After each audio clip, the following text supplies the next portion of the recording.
வணக்கம், நான் தான் Shardina. Welcome back to Shardina's kitchen. இன்றைக்கி நம்ம எந்த ஊருக்கு வந்திருக்கோம் பார்த்தீங்கன்னா கன்னியாகுமரி மாவட்டம் வந்திருக்கோம். இங்கே பார்த்தீங்கன்னா வழுந்தனங்காய் வறுவல் அப்படின்னு சொல்லி ஒரு ரெசிபி இருக்குது. அதை பெரட்டை சொல்லுவாங்க, வறுவல்னு சொல்லுவாங்களாம். இது பார்த்தீங்கன்னா அடிக்கடிக்கு எங்கள் வீட்டு சைடெலாம் ஊர் சைடெலாம் நிறைய பேர் பண்ணுவாங்க. ஏன்னா மார்க்கெட்டில் அடிக்கடிக்கு கிடைக்கிற ஒரு பொருள். இது வந்து பார்த்திங்கன்னா ஒரு கூட்டு செய்யும்போது இந்த காயை யூஸ் பண்ணுவோம், இல்லை ஒரு பொரியல் செய்யும்போது இந்த காயை யூஸ் பண்ணுவோம். அதே மாதிரி இந்த மாதிரி பெரட்டல் மசாலாக்கெல்லாம் வந்து ரொம்ப நல்லாயிருக்கும் அப்படின்னு சொல்லி சொன்னாங்க. வழுதனங்காய்னா தெரியும்னு நினைக்கிறேன் எல்லாருக்கும். நான் காயை பார்த்து கண்டுபிடிச்சிடுறேன். வழுதனங்காய் நாட்டு கத்திரிக்காய் சொல்லுவாங்க, பச்சை கத்திரிக்காய் நீட்டாக இருக்கும்ல. ஆமாம், இந்த கத்திரிக்காய் இங்கே வந்து நாங்கள் இது வழுதனங்காய் தான் சொல்லுவோம். கத்திரிக்காய்னா உருண்டையாக இருக்கிறது மட்டும்தான் நாங்கள் கத்திரிக்காய், இது வந்து வழுதனங்காய் தான் சொல்லுவோம் நாங்கள். ஸோ அந்த காயை வச்சு தான் இந்த ரெசிபி பார்க்க போகிறோம். இந்த காயை எப்படி கட் பண்ணி போடுறாங்க, அதை வெங்காயம் கட் பண்ணி போடுற பக்கம் என்ன, இது டக்குன்னு பண்ணக்கூடிய ரெசிபி ரொம்ப நல்லாயிருக்கும் அப்படின்னு சொன்னாங்க. ஒரு 4 பொருள் 5 பொருள் அவ்வளோதான், 4 இல்லைன்னா 5 பொருள்னு வச்சுக்கோங்களேன். அதை வச்சு செய்யக்கூடிய ஒரு எளிமையான, ஏழை முதல் பணக்காரனை விட ரசித்து சாப்பிடக்கூடிய ஒரு டிஷ் இது. இந்த ரெசிபி வந்து ரொம்ப சிம்பிளாக இருக்கும், கேட்குறதுக்கும் ரொம்ப சிம்பிளாக தான் இருக்கும். டேஸ்ட் பண்ணுறதுக்கு முன்னாடி எல்லாருமே நினைப்பாங்க இது என்ன அவ்வளோ நல்லாவாக இருக்க போகுது, இவ்வளோ தானே இன்க்ரீடியன்ட் கம்மியாக இருக்கிறனால நினைப்பாங்க. ஆனால் உண்மையிலே நீங்கள் செஞ்சு இது வீட்டில் ட்ரை பண்ணி பார்த்துட்டு டேஸ்ட் பண்ணி பாருங்கள். ஒயிட் ரைஸ் கூடயும் சரி, தயிர் சாதத்தோடையும் சரி, பெஸ்ட் காம்பினேஷன் இது சார். இருக்குங்க. ஐயோ, இதெல்லாம் சிம்பிள் ரெசிபி, வேற மாதிரியா இருக்கு.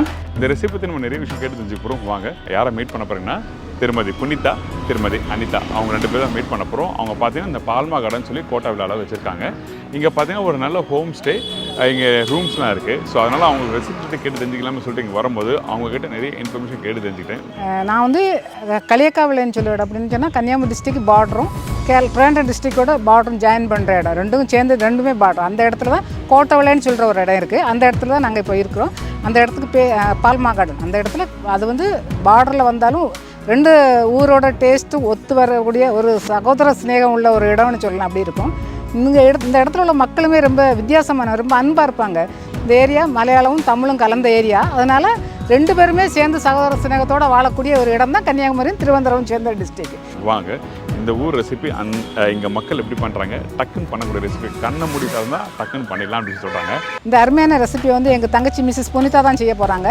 அதை நீங்கள் என்னால் பார்த்து அதைப்படி செய்ய ட்ரை பண்ணுங்கள். அதை ருசிச்சு பாருங்கள், அது எப்படி இருக்குன்னு எங்களுக்கு ஃபீட்பேக் சொல்லுங்கள்.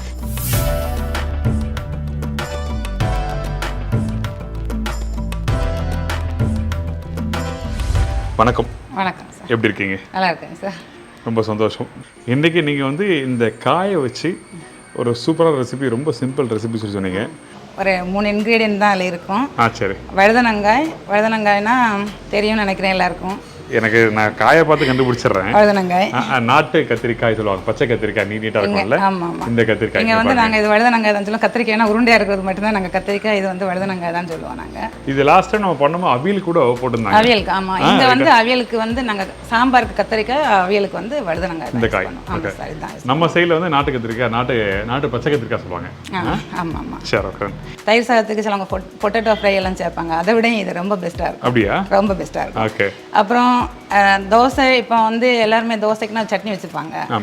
இங்கே கன்னியாகுமரி டிஸ்ட்ரிக்ட்டை பொறுத்தளவுக்கு ஃபர்ஸ்ட் சட்னி தான், சாம்பார்லாம் செகண்டரி தான். ஃபர்ஸ்ட்ல சட்னி தான் மெயின், தேங்காய் சட்னி. சரி. இப்போ அதோட இதையும் சேர்த்து நாங்கள் இது ஒன்று பண்ணிட்டோன்னா இதுதான் மெயினாக சாப்பிட்ருவாங்க அந்த தோசைக்கும். ஆனால் கொஞ்சம் கறி மாதிரியெல்லாம் இருக்காது, குழம்பாகவும் இருக்காது, கொஞ்சம் ட்ரை ஃப்ரை மாதிரி தான் கொஞ்சம் வரும். ஆனாலும் அது தொட்டு சாப்பிட சப்பாத்தி, தோசை. நாங்கள் வழுதனங்காய் மசாலா பிரட்டல். இப்போ நாங்கள் வெளியெல்லாம் போனால் தான் தயிர் சாதத்தோட இது பண்ணுறோம். நாங்கள் இல்லைன்னு சொல்லலை. இப்போ சென்னையெல்லாம் போகும்போது நாங்கள் தயிர் சாதம் பண்ணிவிட்டு இதை சேர்த்துக்கிறோம். ஆனால் இங்கே இருக்கிறவங்க அந்த மாதிரி தான். அப்போ நானும் இந்த ரெசிபி முடித்த பிறகு நீங்கள் சொல்கிற மாதிரியே ஓகே சார், வெள்ளை சாதம் தயிர் இதோட சாப்பிட்டு போவோம். நல்லா இருக்கும் சார், ரொம்ப நல்லா இருக்கும். சரி, ஓகே. இந்த ரெசிபி பண்ணுறதுக்கு முன்னாடி தேவையான பொருள் சொல்கிறீங்களா? சொல்கிறேன் சார். வழுதனங்காய் 1/2 கிலோ, பெரிய வெங்காயத்தில் ஒரு 2 வெங்காயம் எடுத்துக்கலாம், 5 பச்சை மிளகாய். 1/2 கிலோ வழுதனங்காய் எடுத்துக்கிட்டோம்னா நம்ம 2 ஸ்பூன் வத்தல் பொடி போடலாம், 1/4 டீஸ்பூன் மஞ்சள் பொடி போடலாம், அது மாதிரி ஒரு 1/4 டீஸ்பூன் தனியா பொடி. ஏன்னா தனியா பொடி சும்மா ஒரு ஃப்ளேவருக்காக தான். அப்புறம் தாளிக்கும் போது ஃபஸ்ட்டில் நம்ம ரெசிபி பண்ணும்போது 1/4 டீஸ்பூன் கடுகு. இப்போ 1/2 கிலோ வழுதனங்காய் எடுத்துக்கிட்டோன்னா ஒரு 2 குழிக்கரண்டியாவது கடலை எண்ணெய் யூஸ் பண்ணிக்கிடணும். ஓகே, இப்போ இந்த ரெசிபிக்கு நம்ம வந்து தேவையான பொருட்கள் பார்த்தாச்சு. ஃபர்ஸ்ட் நம்ம என்ன பண்ண போகிறோம்? ஸ்டவ் பற்ற வச்சு வெங்காயத்தை வதக்கிக்கலாம். சரி, ஓகே. அதுக்கு முன்னாடி நம்ம என்ன பண்ணி வச்சுருக்கீங்க? ஃபர்ஸ்ட்டில் வந்து வெங்காயத்தை நான் நீல வாக்கில் தான் கட் பண்ணி வச்சுருக்கேன். நீளமாக நைஸாக கட் பண்ணியிருக்கேன். அது மாதிரி வழுதனங்காயம் வந்து நீளமாக தான் கட் பண்ணி வச்சுருக்கிறேன் சார். இது ஆமாம். ஏன் நீட்டாக கட் பண்ணுறோம், என்ன காரணம்? நீளமாக கட் பண்ணால் நீளம் மட்டும் இல்லை சார், அது கொஞ்சம் நைஸாக இருக்கும். மற்றபடி திக்னஸ் கொஞ்சம் கம்மியாக தான் கட் பண்ணியிருக்கேன். ஓகே. அது ஏன்னா சீக்கிரமாக வதங்குறேன், நம்ம ஃபுல்லாகவே எண்ணெயிலே வதக்குறதுனால அது சீக்கிரமாக நம்ம தண்ணி விட்டு வேக வைக்கிறதா இருந்தால் சீக்கிரமாக வெந்துடும். ஆனால் எண்ணெயில் வதக்கும் போது பெருசாக கட் பண்ணிட்டோம்னா வந்து வதங்குறது கொஞ்சம் கஷ்டம். அதனால நீல வாக்கில் கட் பண்ணி கொஞ்சம் நைஸாக கட் பண்ணிக்கிட்டோம்னா சீக்கிரமாக வதங்கிடும். ஓகே ஓகே, வதங்கிறதுக்காக இப்படி கட் பண்ணலாம். இப்போ பொடிசாக கட் பண்ணி பண்ணலாமா? பண்ணலாம் சார், இதை விட கொஞ்சம் ரிஸ்க்கு. ஏன்னா நம்ம வந்து அடி பிடிக்கிற மாதிரி சீக்கிரமாக இது அந்த அளவுக்கு அடி பிடிக்காது கொஞ்சம். ஓகே, அது ஒன்று.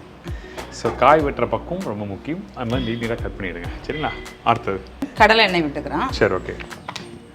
இந்த ரெசிபிக்கு ஏன் கடலை எண்ணெய் யூஸ் பண்ணுறேன்னா, நம்ம சாதத்துக்கு மட்டும் இல்லை தோசைக்கு சப்பாத்திக்கெல்லாம் தொட்டுக்கிறதுனால கடலை எண்ணெய் நல்லா இருக்கும். அதனால கடலை எண்ணெய் ஆனால் பெரும்பாலும் யூஸ் பண்ணிக்கிறேன். இப்போ கன்னியாகுமரியில் கிட்டத்தட்ட பார்த்தீங்கன்னா ஒரு ஒரு 1 2 3 ஒரு 6-7 ரெசிபி பண்ணிட்டேன். அதில் பார்த்தீங்கன்னா 5 ரெசிபி தேங்காய் எண்ணெய் வச்சு தான் பண்ணேன். ஆமாம். ஸோ அதனால தான் கேட்டுக்கிறாங்க. சாதத்துக்கு மட்டும்தானே நம்ம அந்த மீன் குழம்பு சேர்த்துப்போம். தேங்காய் எண்ணெய் தான் நாங்கள் பெரும்பாலும் யூஸ் பண்ணுறது. ஓகே. இன்னும் யூஸ் பண்ணலாம் சார், நல்லெண்ணெய் யூஸ் பண்ணுறாங்க. எதுக்குன்னா வாழை மீன் ஒரு மீன் இருக்குது, நீளமாக இருக்கும் தெரியுமா, வாழை மீன். பார்த்துருக்கேன். அந்த மீன் வைக்கும்போது நல்லெண்ணெய் தான் அதுக்கு ரொம்ப டேஸ்ட் கொடுக்கும். அதை யூஸ் பண்ணிப்போம். மற்றபடி நாங்கள் சமையலுக்கு இது தேங்காய் எண்ணெய் இந்த மாதிரி ரெசிபிஸ் பண்ணும்போது நாங்கள் இது கடலை எண்ணெய் யூஸ் நல்ல விஷயம், நல்ல விஷயம். சரி, ஓகே. 2 குழிக்கரண்டி கடலை எண்ணெய் விட்டுக்கலாம். சரி, ஓகே. சரி, ஏன் இவ்வளோ அதிகமாக விடுறோம்னா எல்லாமே அந்த எண்ணெயில் தான் வதங்க போகுது. ஒரு துளி கூட நம்ம தண்ணி சேர்க்க மாட்டோம் அதில். அப்படியா? ஆமாம், தண்ணியே சேர்க்க போகிறது கிடையாது. ஓகே. அந்த வெங்காயம் வதங்குறதும் இந்த வழுதனங்க வதங்குறதுமே இந்த எண்ணெயில் தான் இருக்குது. ஓகே. அதனால தான் இவ்வளோ எண்ணெய் தேவைப்படுது. சரி, காய்க்கு பொறுத்த மாதிரி உங்களுக்கு காய் கொஞ்சம் அதிகமாச்சுன்னா அதுக்கேற்ற மாதிரி நீங்கள் போட்டுங்க. கம்மியாக தான் கம்மியாக ஊற்றிக்கலாம். ஆமாம், ஏன்னா ஃபுல்லாக இந்த எண்ணெயில் தான் அது வதங்கணும். அப்போ தான் டேஸ்ட் நல்லா வரும். அதனால சரி, ஓகே. தான் எண்ணெய் சூடாகிடுச்சா? எண்ணெய் சூடாச்சு. கடுகு. இது நல்ல ஏரியா, செம்மையாக இருக்குங்க. ஆமாம் சார், கிளைமேட் நல்லா இருக்கும், ஏரியா உங்களுக்கு நல்லா இருக்கும். மழை வரப்போ தான் எனக்கு தெரியல. அப்படியே இப்போ மணி பார்த்தீங்கன்னா ஒரு 4:30, இன்னும் ஒரு 1 ஹவரில் இருட்ட ஆரம்பிச்சிடும் நினைக்கிறேன். ஆமாம் சார், சில்லுன்னு காற்று வருது. லாஸ்ட் டைம் அந்த ஃபிஷ் கறி பண்ணும்போது எப்படி காற்று வந்ததோ அதே மாதிரி இந்த வாட்டியும் இருக்குல்ல? ஆமாம் ஆமாம். ஆமாம் சார். சரிங்கக்கா. கடுகு வந்து கொஞ்சம் எவ்வளோ போதும் கடுகு? ஒரு 1/4 டீஸ்பூன் போதும். 1/4 டீஸ்பூன் போதும் கடுகு. கருவேப்பிலை போடணும் சார். கருவேப்பிலை. சரி, இந்தாங்க நிறைய கருவேப்பிலை வச்சுருக்கீங்க. பஞ்ச் ஆஃப் கருவேப்பிலை. இந்தாங்க அவ்வளோ வேணாம், 2 இது போட்டுக்கலாம். உங்களுக்கெல்லாம் அந்த ஒரு சத்தம் கேட்குதான்னு தெரியல. இது என்ன சத்தம் சொல்லுவாங்க? சின்ன அந்த பேர்ட்ஸ் எல்லாம் சார். ஆமாம், நல்லா இருக்கும். எப்போவும் இந்த சவுண்டு, இந்த சரௌண்டிங்கே எங்கே உட்காந்தாலும் உங்களுக்கு அவ்வளோ இதாக இருக்கும். நல்லா இருக்கும். சென்னையெல்லாம் பார்த்தீங்கன்னா நம்ம வீட்டு சைட்லாம் காலையில் மட்டும்தான் சத்தம் கேட்கும். அதுக்கப்புறம் தான் வண்டி சத்தம் தான் அதிகமாக இருக்கும். ஒரு ஹாஸ்பிட்டல் இருக்குது சார், இதுக்குள்ளால இந்த கேம்பஸுக்குள்ள ஒரு ஹாஸ்பிட்டல் இருக்கு. பேஷண்ட்ஸ் யாருமே உள்ளால உட்கார மாட்டாங்க, வெளியே தான் உட்காருவாங்க. வெளியே தான் உட்காருவாங்க. அவ்வளோ நல்லா இருக்கும். ஏன்னா அந்த அளவுக்கு காற்று நல்ல ஒரு சூழ்நிலை பார்த்தீங்கன்னா இந்த இடம் பார்த்தீங்கன்னா சில்லுன்னு இருக்கு, அமைதியாக இருக்கு. எனக்குலாம் கொஞ்சம் கோபமாக வருது உங்களெல்லாம் பார்க்கும்போது. என்ன சார், இந்த மாதிரி நல்ல ஒரு அருமையான தானே வந்துடும் புரியுதுல. சரி சார், இங்கே வர்றவங்க யாரும் திரும்பி போகவே மாட்டாங்க. ஓகே. இங்கே இடம் வாங்கி வீடை கட்டி இங்கே வெளியே போக மாட்டாங்க. இந்த ஏரியா அப்படி நல்ல ஒரு ஏரியா. எவ்வளோ பச்சை மிளகாய் போடுறீங்க? ஒரு 5 பச்சை மிளகாய் போடுறேன் சார். 5 பச்சை மிளகாய் 2 நீல வாக்கில் அப்படி கட் பண்ணி வச்சுருக்கேன். சரி, பார்த்து மேலே பட்டுற போகுது. அந்த கடுகு நல்லா புரிஞ்சு வருதுல்ல, அதான் விஷயம். ஓகே. அதுக்கப்புறம் வெங்காயமா? அப்புறம் ஆமாம், 2 பெரிய வெங்காயம் ஸ்லைசஸாக கட் பண்ணி நீளமாக கட் பண்ணி வச்சுருக்கேன். ஓகே. ஸோ இந்த வெங்காயமும் இந்த மாதிரி நீட்டாக கட் பண்ணி போடணும். ஆமாம் சார், ஒன்று போல் வேகும் நல்லா. சரி, ஓகே. அது மட்டும் இல்லை சார், அது நீளமாக இருக்கும்போது இது குட்டி குட்டியாக இருந்தால் பார்க்க கூட கொஞ்சம் வித்தியாசமாக இருக்கும். இது பார்க்க ஒன்று போல் இருக்கும். எல்லாமே ஒரே ஈவன். ஆமாம். நீங்கள் சொல்லுங்கக்கா, இப்போது கன்னியாகுமரி மாவட்டத்தில் வீட்டில் வாரத்தில் இந்த 7 நாளில் கண்டிப்பாக 3 நாள் இந்த ஒரு குழம்போ ஒரு பொரியலும் செஞ்சுருவாங்கன்னா அது என்ன பொரியலாக இருக்கும்? குழம்பு நான் விடுற மாதிரி அப்படின்னா சோத்தில் விட்டு பசஞ்சு சாப்பிடணும்னா ரசம் வைப்பாங்க. மெயின் ரசம் வைப்பாங்க. சாம்பார் வந்து இப்போ வீக்லி ஒன்ஸ் அந்த மாதிரி தான். அப்படியே சாம்பார் அவ்வளோ உங்களுக்கு ரொம்ப தூரம் இருக்கு. ஆமாம் சார், ரசம் மெயின். அப்புறம் சாம்பாரை விடவும் பருப்பு குழம்பு வைப்பாங்க. பருப்பு குழம்பு. ஆமாம், பருப்பு குழம்பு, அப்பளம், அந்த மாதிரி. சரி, இப்போ இந்த வெங்காயம் வதங்கிட்டு இருக்கு. என்ன பக்குவத்தில் வதங்கணும்?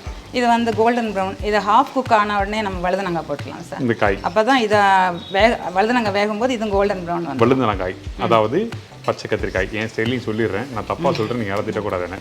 ஸோ அதெல்லாம் முன்னாடியே சொல்லிடுறேன். சரி, ஓகே. அப்போ வெங்காயம் வதங்கிட்டோம், அப்புறம் காமிங்க. ஓகே, சரிங்களா? Okay sir.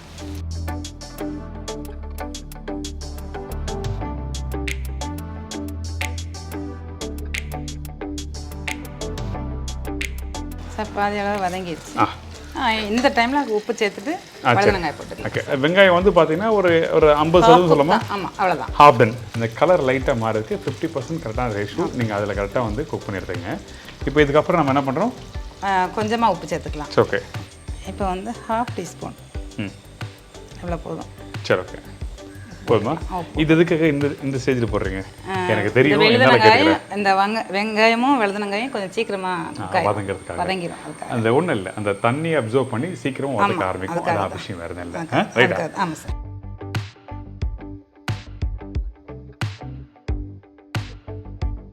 இப்போ வந்து வழுதனங்காய் சேர்த்துக்கலாம். போடலாமா? சரி, ஓகே. கொள்ளுமா இது? பிடிக்குமா? கொஞ்சம் முடிஞ்ச அளவுக்கு போடுவோம். நிறைய காய்கறி கட் பண்ணுறாங்க. இன்றைக்கி நம்ம ஷூட்னு சொல்லி கொஞ்சம் அதிகமாக பண்ணி. ஆமாம், நாங்கள் ஒரு 6-7 பேர் இருக்கோம். சரி, சாப்பிட்றதுக்கு கரெக்டாக இருக்குன்னு சொல்லிட்டு தான் டக்குன்னு வந்து குவான்டிட்டி அதிகமாக பண்ணலாம் அப்படின்னு சொல்லிட்டு பண்ண ஆரம்பிச்சாங்க. அந்த பாத்திரத்தில் பிடிக்குமா தெரியல. நல்லா கிளறி விட்டுக்கணும். துணி வேணுமா உங்களுக்கு? சூடா இல்லையா சார்? எனக்கு இது பழகி போச்சு. அப்படியா? நீங்கள் யூஸ் பண்ணுறாங்க பண்ணிக்கிங்க. எனக்கு பழகி போச்சு சார். நான் உங்களுக்கு உதவி பண்ணுறதுக்காக கேட்டேன். சரி, ஓகே. அதான் டெய்லி பழகின விஷயம் வந்து நம்ம திருப்பி பண்ணும்போது பெரிய விஷயமா இருக்கா சொல்லுவாங்க. அதான் ஓகே. அப்போது எனக்கு மிக்ஸ் பண்ணிவிட்டு இந்த மசாலா எப்போ போடுவோம்? நல்லா வதங்கினதுக்கு அப்புறம் தான் மசாலா லாஸ்ட்டு. சரி, ஓகே. தான் ஃபைனலாக தான் மசாலா சார். இது வதங்கணும். ஓகே, நல்லா வதங்கி சுருளை வதங்கணும் சார். சரி. அப்போ காயை வதங்கிட்டு காமிங்க எந்த ஸ்டேஜில். இப்போ நம்ம எதுவும் போட வேண்டியது இல்லை? இல்லை, எதுவுமே போட வேண்டியதில்லை. இப்போ இந்த இடத்துல வந்து அந்த காய் வதங்கி முடிச்ச பிறகு எந்த பக்குவத்தில் வந்து நம்மக்கிட்ட இருக்க இந்த 3 பொடி மசாலா போடுறோம் சொல்லி காமிக்கிறேன்.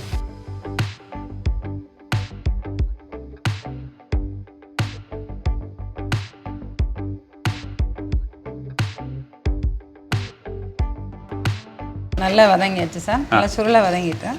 நல்லா வதக்கியிருக்கோம். அது நல்லா மசிஞ்சிருக்கு. வெங்காயமும் நீட்டாக தெரியுது, அதே டைமில் அந்த காயும் நீட்டு தான் இருக்குது. ஓகே, தென் நெக்ஸ்ட்டு இப்போ மசாலா சேர்த்துக்கலாம். சேர்த்துக்கலாம். மஞ்சள் பொடி. சரி, இந்த மாதிரி நல்லா வதங்கி முடிச்சப்போ தான் போடணுமா? ஆமாம், எல்லாமே இது ஃபைனல் டச் தான். ஓகே, இந்தாங்க. எவ்வளவு? 1/4 டீஸ்பூன். 1/4 டீஸ்பூன் அளவுக்கு மஞ்சள் தூள். ஆமாம், அப்படி சுற்றி போகிறாங்க. நாங்கள் பண்ணுறது சின்ன குவான்டிட்டி தான். ஆனால் அந்த கத்திரிக்காய் அவ்வளோ போட்டோம். அவ்வளோ போட்டது பார்த்தீங்கன்னா வதங்கி பார்த்தீங்கன்னா பாதி தான் இருந்தது. ஒரு 1.5 ஸ்பூன் போட்டுக்கலாம். வரமிளகா பொடி. ஆமாம், 1.5 ஸ்பூன். சரி. நான் நினச்சேன் வெங்காயம் வதங்கி முடிச்சுன்னு நீங்கள் போடுவீங்க, அதுக்கப்புறம் தான் இந்த காயை போடுவீங்க. இல்லை, லாஸ்ட்டில் தான் போடணும். ஓகே. அப்புறம் மல்லித்தூள். மல்லித்தூள் வந்து நாங்கள் எப்போவுமே வீட்டில் தான் அரைச்சிப்போம். வீட்டிலையே வறுத்து நல்ல கோல்டன் ப்ரௌனுக்கு கொத்தமல்லி வறுத்துட்டு நாங்கள் மிக்சியிலே பொடிச்சிப்போம். சரி. ஏன்னா அந்த அரோமா, அந்த ஸ்மெல் வந்து அவ்வளோ இருக்கும், நல்லா இருக்கும். இது வந்து இவ்வளோ தான். ஒரு 1/2 டீஸ்பூன் கூட நான் ஃபுல்லாக எடுக்கலை. ஓகே, அதுக்கு கம்மியாகவே போதும். ஏன்னா அந்த மணத்துக்காக தான், அந்த மணத்துக்காக மட்டும் தான். ஆமாம் சார், அவ்வளோதான். இதுவே நானாக இருந்தால் இந்த ரெசிபிக்கு வந்து மல்லித்தூள் அதிகமாக போட்டு மிளகாத்தூள் கம்மியாக போடுவேன். ஆனால் அதான் அந்தந்த ஊர் பழக்க வழக்கங்கள் எப்படி அந்த அதாவது பேசுகிறதோ இல்லை பழகிறதோ அது மட்டும் இல்லை, உணவு வகைகளும் அதே மாதிரி தான். சரி, ஓகே. அப்புறம் நல்லா புரட்டி விட்டுக்கலாம். அது பார்த்தீங்கன்னா அப்படியே எனக்கு இப்போ தான் புரியுது. அந்த தோசைக்கு சப்பாத்தி தொட்டு சாப்பிடலாம் சொல்லி சொன்னாங்கல்ல, இந்த மாதிரி ஒரு கெட்டித்தன்மை மாதிரி இருந்தால் எப்படி நல்லா இருக்கும்? நல்லா இருக்கும். கலர் மாறி இருக்கும். ஆமாம், ஏதோ ஊட்டி கொடைக்கானல் இருக்க மாதிரி இருக்கு எனக்கு இப்போ. இங்கே ஜில்லுன்னு காற்று, சில்லுன்னு காற்று. இது வந்து காரமாக இருக்கும். அதனால தான் தோசைக்கும் சப்பாத்திக்கும் ரொம்ப நல்ல டிஷ்ஷுன்னு நான் சொல்ல காரணமே, அந்த காரத்தோடு சாப்பிடும்போது ரொம்ப டேஸ்ட்டாக இருக்கும். சரி, ஓகே தான். தயிர் சாதத்துக்கும் தொட்டுக்க வேறு எதுவும் வேண்டாம். தயிர் சாதம்னா கொஞ்சம் மைல்டாக தானே இருக்கும். இது வந்து இந்த பிரிட்டல் வந்து உங்களுக்கு ரொம்பவே டேஸ்ட் நல்லாயிருக்கும். ஏன்னா கொஞ்சம் எண்ணெயிலே குழஞ்சி வேகிறதுனால சாப்பிடும்போது ரொம்ப நல்ல டேஸ்ட்டாக இருக்கும். ஓகே. இப்போ இது மிளகாத்தூள், இந்த மல்லித்தூள், மஞ்சள் போட்ட பிறகு எவ்வளோ நான் குக் பண்ணுறோம்? 2 மினிட்ஸ் தான். அதுக்கு மேலே 2 மினிட்ஸ் பைண்டிங் ஆகணும், அவ்வளோதான். எனக்கு நீங்கள் டேஸ்ட் பண்ணுறது கொடுக்கறதுக்கு முன்னாடி எனக்கு கொஞ்சம் அந்த வெள்ளை சாதம், தயிர் இதோட தரீங்களா? தரேன் சார். சாப்பிட்டு பார்த்தலாம். தரேன் சார். இப்போ டேஸ்ட் பண்ணி பார்த்துட்டு உங்களுக்கு சொல்கிறேன் எப்படி இருக்குன்னு. தயிர் சாதத்தோட சாப்பிட்டு பாருங்க. தயிர் சாதம் ஒரு சைடு சில்லுன்னு காற்று, ஒரு சைடு வந்து அப்படியே மழை, வேற மாதிரிங்க உங்கள் கன்னியாகுமரி. ஆமாம் சார், செம்மையாக இருக்குது. ஸ்பூன் அங்கே இருக்குது சார், நான் கையிலே சாப்பிடுவா. நீங்கள் சொன்ன மாதிரி தயிர், கருவேப்பிலை, கொத்தமல்லி எல்லாம் போட்டு மிக்ஸ் பண்ணி கொடுத்துருக்காங்க. நான் ஃபர்ஸ்ட் தனியாக சாப்பிட்டு பார்க்குறேன். Okay, okay sir.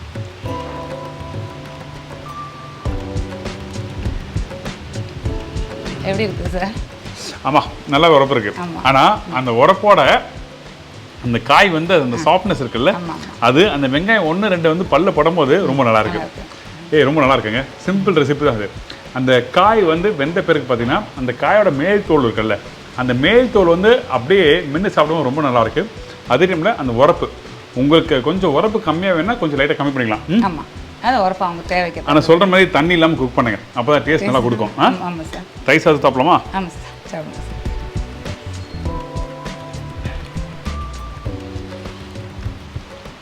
சாதத்தோட எப்படி இருக்கு சார்? பரவாயில்லையா? ஓகே. தயிரோட சேர்த்து சாப்பிடும்போது அந்த காரம் கொஞ்சம் பேலன்ஸ் கம்மியாகும். நைஸ், வெரி குடுங்க. Okay sir. ஐயோ, இதெல்லாம் சிம்பிள் ரெசிபி. வேற மாதிரியா இருக்கு. இவங்க ஃபுல்லாக வச்சாங்க, நம்ம 2 வாயிலே அப்படியே அப்படியே உள்ளே போகுது. தோசைக்கு சப்பாத்திக்கு best combination sir. First class. அது நல்லா இருக்கும். சப்பாத்தி அப்புறம் வேறு புல்கா அதெல்லாம் வந்து 2வது. தோசைக்கு அந்த சாஃப்டாக இருக்கிறது இன்னும் சாப்பிட்டுனே இருக்கலாம். வெரி குட், நைஸ், ரொம்ப நல்லா இருக்குது. சிம்பிள், நீட், ஒரு திருப்தியாக இருக்குது இந்த ப்ரிப்பரேஷன் சாப்பிடும்போது. எங்கே இன்கேஸ் யாராவது வரணும், ஸ்டே பண்ணணும் அப்படின்னா அந்த டைமில் எப்படி உங்களுக்கு காண்டாக்ட் பண்ணுறது, ஃபோன் நம்பர் என்ன, அந்த மாதிரி இன்ஃபர்மேஷன் கொடுங்க. இந்த இடத்தோட களியாக்காவளை பக்கத்தில் இருக்குது. இந்த இடத்தோட பேர் கோட்டவிளை. இந்த இடத்த மேனேஜ் பண்ணிட்டு இருக்கிறது எங்கள் அக்கா தான்.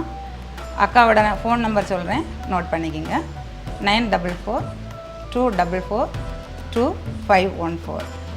அக்கமடேஷன் ரொம்ப வசதி அவங்களுக்கு. இப்போ நீங்கள் எங்கேயாவது ஊர் சுற்றி பார்க்க வரலாம், சின்ன பிக்னிக் வரலாம், இல்லை ட்ரிவாண்ட்ரம் பார்க்க போகிறவங்க கூட லாங் டிஸ்டன்ஸ்லேருந்து வரும்போது இடையில எங்கேயாச்சும் ஸ்டே பண்ணிக்கலான்னு ஆசைப்படுவாங்க. வசதியாக லாட்ஜில் எல்லாம் ரூம் எடுக்கும்போது உங்களுக்கு காஸ்ட் ரொம்ப அதிகமாகும். இங்கே வந்து காஸ்ட் ரொம்பவே கம்மி தான். லாட்ஜில் போனால் நீங்கள் ரூம்குள்ளே தான் உட்காந்துக்கணும், வெளியே இறங்க முடியாது. இங்கே அப்படி இல்லை, வெளியே வந்தாச்சுன்னா ரூம்குள்ளே உட்கார மாட்டாங்க. அவ்வளோ இந்த சரௌண்டிங்ஸ் எல்லாம் அவ்வளோ அழகாக இருக்கும். மரம், செடி, சில்ட்ரன்ஸுக்கு பார்க் இருக்குது. எந்த பயம் கிடையாது. உங்களுக்கு லேடிஸ் ஒத்தைக்கு வந்தால் கூட எங்கள் ரூமில் நான் பாதுகாப்பு அவ்வளோ சேஃபு. ஒத்தைக்கே வந்து தங்கிக்கலாம், சேஃபு, எந்த பயம் கிடையாது. ஏன்னா 24 hours எங்கள் அக்கா ஃபேமிலியோடு இங்கே இருக்காங்க. எப்போனாலும் ஒரு ஃபோன் பண்ணால் வந்துடுவாங்க. புக் பண்ணும்போதே கேட்டிங்கன்னா அவங்க சொல்லிட்டீங்கன்னா ஃபுட் கூட அரேஞ்ச் பண்ணி கொடுத்துருவாங்க. சரி, ஓகே, நன்றி. இவங்களோட ஃபோன் நம்பர் எதுக்காக கொடுக்குறேன்னா, அந்த ரெசிபி ட்ரை பண்ணி பார்த்துட்டு ஃபீட்பேக் கொடுங்க.